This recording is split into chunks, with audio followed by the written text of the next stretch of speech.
Hi everyone, welcome back to my next video. Today we're going to meet Larry, and Larry is in this really nice BMW SUV, and you have been in the BMW for a little while now. About 3 years now, yeah. So you know you've gotten your feet under you. You know what's going on. Yeah, I've definitely have gotten my feet under me.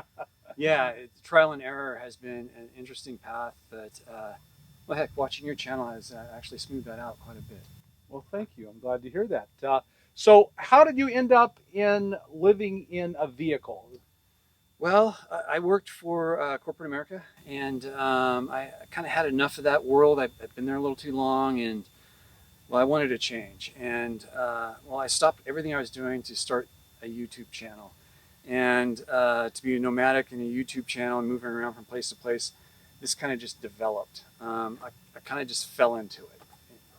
It's kind of like a roaming studio, in other words. It's kind of built for YouTube, nomadic life. What was a catalyst of the transition from the corporate world into, did you lose your job? Was there something that said, oh, I'm going to chuck all this and I'm going to be living my vehicle? I had a lot of personal things going on. I was into tracking cars, and I had a lot of personal things going on with that. That weren't going so well. I also had my corporate life, which I wasn't happy with at all. I thought I was going to have a heart attack. I could hear my blood rushing in my ears. Something had to change. So no regrets. None. I should have done it a long time ago. Is the only regret. Yeah. And when I usually ask people that, and that's usually what they say. I just wish I'd done it earlier. Early fears, those little fears I had, well, they were big back then, like, how to use the bathroom in the desert, middle of nowhere kind of thing. How do you keep yourself clean in the middle of nowhere? Those were big problems. They're really small problems now, but, anyone starting out, it's big hurdles to overcome, and I've never camped before this, so everything was scary to me. So you were probably making pretty good money in the corporate world. Yeah. And so money was not an issue. No, it wasn't money. It was more, how long am I going to be around? And it really kind of scared me, because I really knew there was a lot more out in the world. And so you had to support yourself on the new life, and so you kind of actually specifically had the idea of using YouTube to support yourself. Yeah, that took a while, because you have to build up a catalog of videos. You have to show the algorithm some love over time and consistency. And once you kind of get over that and you find a good friend like Sarah Jane Woodall from Wonder Hussy, things start ramping up. And I'd say in the last year, I've really started applying myself with trying to make money on YouTube. And it's really turned my life around completely. So you're making enough to live on. Yes. Would that be fair? Wow. Yes. And of course you're living really, really cheaply. Oh yeah. Yeah, you couldn't really live like I do on the income I have unless you do it smart, right, or cheaply. Yeah. So you had enough savings to keep you going. Oh yeah. While you were building up the YouTube channel. Oh yeah. Well, yeah. While we're talking about your YouTube channel, what is your YouTube channel? My YouTube channel is Eminence Front X5. Well, that's a bit unusual name. What does that signify to you? Well, Eminence Front is a song from The Who. The X5 part of Eminence Front X5 is the vehicle itself, and the vehicle is really my Eminence Front, which the song from The Who is really the false facade people put up to hide really what's going on inside. So really what's going on inside is I'm living out of it, and that's my Eminence Front. So that's the story. I go out in the middle of nowhere really and looking for things that Eminence Front takes me to. So yeah, abandoned places, mines, ghost towns, you name it. I wouldn't change anything. I used to work part-time doing data work, actually, out in Death Valley Junction. Even at that, I was only working 2 or 3 hours a day. And that's by choice. They wanted me there longer. I just refused to do it because I wanted to be out exploring. But it was just enough money to keep, the gas and a little bit of food in, and just keep me going from paycheck to paycheck and keep the videos rolling. But when COVID-19 happened, everything came to a crashing halt. I got laid off from that job, and that's when I committed to YouTube, and it has been beautiful ever since. I should have done this a long time ago. Have I said that enough? I think maybe. I don't know. Follow your dreams, people. I think that's really what I'm trying to say, is follow your dreams. Yeah. Well, that's a message we all love to hear. And so that message will take you far. Apparently, it It has. has, It yes, has, it yeah. certainly has, yes. Indeed.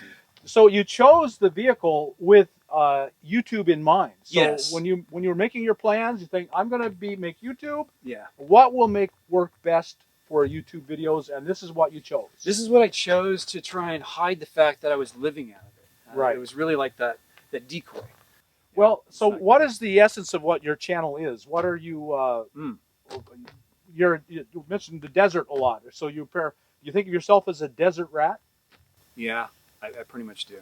Yeah. Or is that you don't see that as that? Do you see that as a derogatory term? No, I don't. I don't either. I wear it proudly, actually. Yeah. The fact that I'm out here doing what I'm doing and following my dreams, I think everyone should have that patch on their shoulder, and that's. I don't know what to say. I was scared to death to do this, but once I set out and started doing it and just taking one step at a time, you never look back.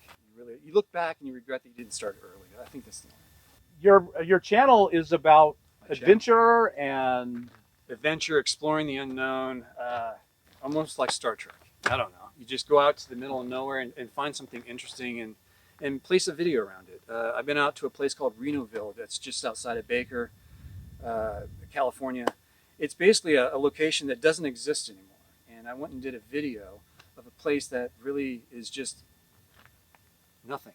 And that's the first video I actually succeeded at convincing myself I was doing the right thing. Because, well, go out to the middle of nowhere, discover something, wrap a story around it, and tell someone and find it interesting and have people give you a thumbs up. That's the adventure for me. I think the adventure for people who watch my channel is how am I going to get in and out of these places. right. Sometimes it's just a hiking video. Sometimes it's the hike and the explore of the location I'm hiking to. Sometimes it's just a hike in Red Rock or some national park. But for the most part, it's adventures to the middle of nowhere. When you were thinking about you're going to buy a vehicle to be the platform for adventure, backcountry adventure, you chose a BMW SUV, and I think a lot of people would be curious to know what was the thinking behind that. One is cost, and the long-term cost of having a 4x4 on the road 99% of the time versus an all-wheel drive on the road is the difference between like 16 to 18 miles a gallon compared to my 21 miles a gallon. So over the long term, I'm actually going to win. I'll spend less money in fuel, and it gets me to the places I need to go.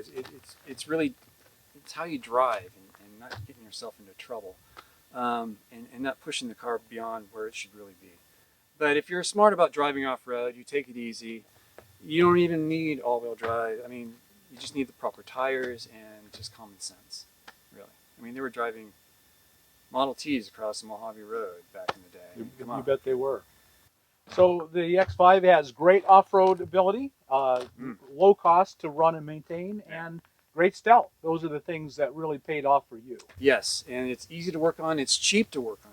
So if you're a mechanic, these are actually pretty cheap to run. Oh, these are easy. It's like a Jeep. The Gen 1 BMW X5s, just the Gen 1. Anything beyond that, you get into computer hell. So in the last 3 years, have you been a traditional snowbird? You move north and south. Where do you spend your time? Well, I call home base Pahrump, and I pretty much radiate out from there where I need to go.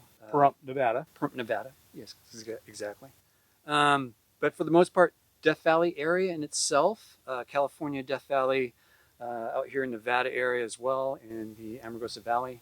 But that's pretty much my backyard. So you live in Death Valley in the summer? Yes. Death Valley National Park. Well, in and around Death Right. Valley Park itself, yes. Hard to believe. It's but, very hard to believe. So I go up in elevation quite a bit. Right. I used to work out in Death Valley Junction part-time, so I'd be very close to the park. I think the highest temperatures I've seen that I had to camp through was 118 degrees. It's nuts. It's nuts. Wow. There's a lot of meditating going on, and there's a lot of wet T-shirts going on. But yeah, that's how I primarily stay cool, is through evaporative cooling in the shade. I guess my first thought is why? The challenge of it, the being out in the nowhere, I can do this, I can survive through this, I can make this happen. I've felt and seen a physical change in myself from when I started in these videos to now.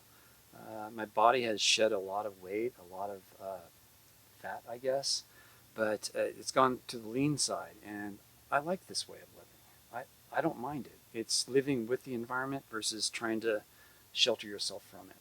I'm not in the car, really, when it's 118 degrees. I'm sitting just outside of it in the shade, all wet down, and usually listening to some kind of YouTube channel. So I also love the desert. Like you, I come to the desert, and it's not every winter, and it's not a challenge for me at all. I really enjoy the desert. There's something, for me, there's almost something mystical and magical about the desert. It's the distances, the enormity of it, the the danger of it. Everything here wants to bite you or poke you, or get you somehow. Indeed. And there's something about that. I understand the pull of it. But the desert is both beautiful and very dangerous, and you shouldn't be out in the desert if you can't walk out of it. And I mean that. I camp up the road here, just outside of Prump on Wheeler Pass sometimes. I camp about 7 miles out. That's about walking distance back to town. I can do that in a day. You know, our culture somehow has grown to live in deep terror of ever being uncomfortable or of ever having any danger around us. And I think it's psychologically devastating to live that way. That's not the way humans evolved to live or created to live. And living with danger and discomfort, that's part of being human.